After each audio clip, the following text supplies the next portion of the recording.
घडामोडींसाठी आवाज टीव्हीला सबस्क्राइब करा आणि बेल आयकॉन प्रेस करा।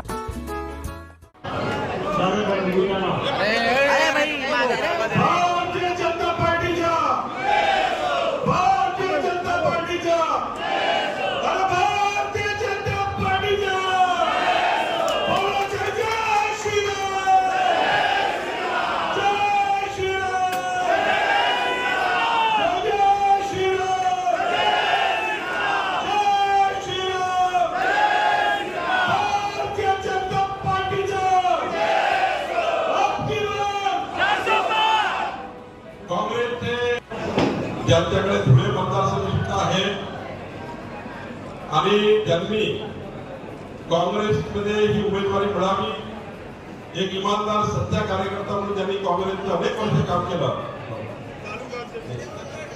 एक सच्चा इमानदार कार्यकर्ता ज्यांनी अनेक वर्ष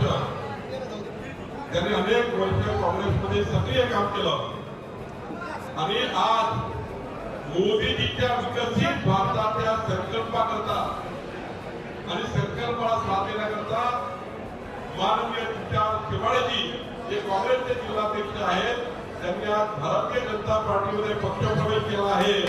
मी त्यांचा मनापासून अभिनंदन करतो। सोबतच माननीय रवींद्र ठाकरेजी, राजेंद्र ठाकरेजी यांचाही टाळावता, राजेंद्र ठाकरेजी जे तालुका अध्यक्ष आहेत, त्यांचाही काँग्रेसमध्ये पक्षप्रवेश झाला।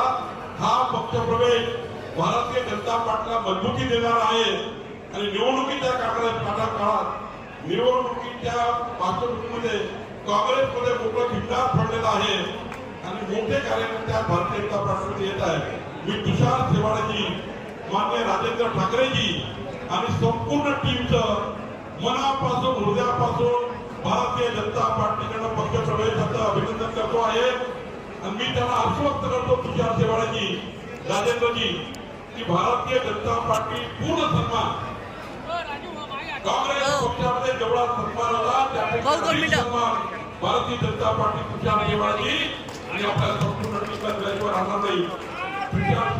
मी आधीपासून राष्ट्रीय विचाराचा माणूस आहे। बालपणामध्ये प्राथमिक संघाचं काम मी केलेलं आहे, अनुभव घेतलेले आहे।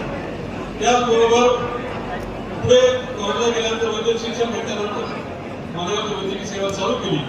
त्यावेळेला सुरुवातीच्या काही 7-8 वर्ष मी वनवासी कल्याण आश्रमाचं सुद्धा काम केलं। त्याच वेळेला मला भाजपमध्ये उमेदवारी आदरणीय आमचे नेते सुरेश दादा निगम त्यावेळी जिल्हा अध्यक्ष होते, त्यांनी सांगितलं जिल्हा परिषद आपल्याकडून लढवत होती भाजपकडून। त्यावेळेला इतर काही गोष्टी अशा घडल्या की मला त्यावेळेस उमेदवारी करता आली नाही। तेव्हापासून आपल्या सर्वांच्या सोबत राहिला असतो, पण तरी वेळ उशीर झाला तरी ते परंतु मी आधीपासून राष्ट्रीय विचार प्रेरित आहे। त्याचबरोबर गेल्या 10 वर्षापासून आदरणीय मोदी साहेबांनी देशाची जी प्रगती केलेली आहे त्या देशाच्या प्रगतीकडे पाहून अतिशय नेतृत्वपूर्ण प्रगती झालेली आहे। डोळे दिलेले आहे की या देशाने आपल्या जगामध्ये आपलं एक नवीन स्थान निर्माण केलेलं आहे की जे स्थान यापूर्वी कधी नव्हतं। त्याचबरोबर मोदी साहेबांच्या कार्यकाळामध्ये जे लहानपणी मी स्वप्न पाहिलं होतं त्या 3 स्वप्नापैकी 2 स्वप्न पूर्ण झालेले आहेत। पहिलं स्वप्न इथे सततपणे मागवण्याचं, ते त्या काळामध्ये त्यांनी मोदी साहेबांना करून दाखवलं की हिंमत फक्त मोदी साहेबांनी सर्व भाजपच्या पदाधिकाऱ्यांनी होती। त्यानंतर जे कधी नव्हणारी गोष्ट होती राम मंदिराची, ती राम मंदिराची बांधणी आणि राम मंदिराची प्रतिष्ठा ही पण आदरणीय मोदी साहेबांच्या हस्ते झाली। ते दुसरं स्वप्न साकार झालं। तिसरं स्वप्न अजून बाकी आहे। या पुढच्या कार्यकाळामध्ये आपल्या सगळ्यांचे साधने पूर्ण करायचे आहे ते म्हणजे समान नागरिक घ्यायला आपल्याला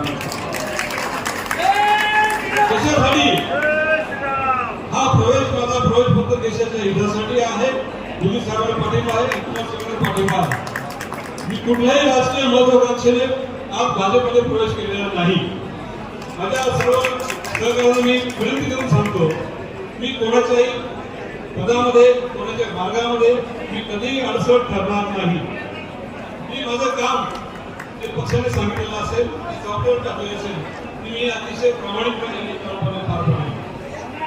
बांधवांनो, आपल्याला प्रदेशाध्यक्ष असे लावलेले आहेत गेल्या 4-5 महिन्यापूर्वी एका काँग्रेस कार्यकर्त्याच्या घरी काय सांगाल या काही दिवसांपासून आपण जाणार होता डायरेक्ट आपण भाजपमध्ये प्रवेश केला काय सांगाल असं आहे, सुरुवातीला मी जिल्हा काँग्रेसचे अध्यक्षाचा राजीनामा दिला.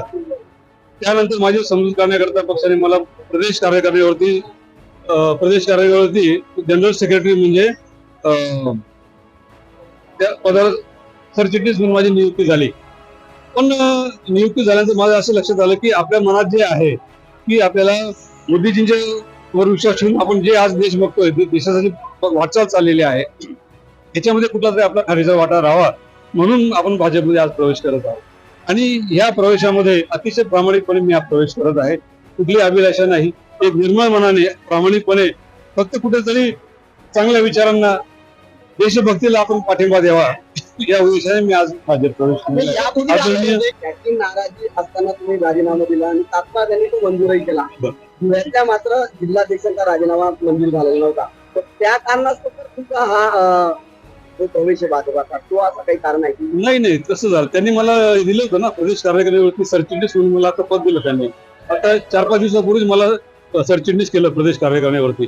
परंतु ते पद मला खूप असं विशेष काय, ठीक आहे त्या ठिकाणी असेल, पण मला भाजपमध्ये काम करायचं होतं. माझी इच्छा होती, मनापासून खूप दिवसापासून इच्छा होती ती मला पूर्ण करायची होती. आदरणीय बावनकुळे साहेबांच्या माझ्यासोबत असंख्य कार्यकर्ते आहेत. मालेगाव तालुका असेल, बागलाण तालुका असतील आणि इतरही परिसरामध्ये, नाशिक जिल्ह्यामध्ये पण सुद्धा मोठ्या प्रमाणावर कार्यकर्त्यांचे या ठिकाणी परिणाम या गोष्टीचा होणार आहे. आणि माझा मित्रपरिवार मोठा आहे, नातेवाईक मोठा आहे. हे संपूर्णपणे आधी शक्तीपूर्णपणे आपण आज भारतीय जनता पक्षाच्या मागे उभे करणार आहोत. आदरणीय खासदार डॉक्टर सुभाष भामरेसाठी आम्ही सर्वजण अतिशय प्राणपणाने प्रयत्न करून त्यांना निवडून आणू असा विश्वास या ठिकाणी आम्ही व्यक्त करतो.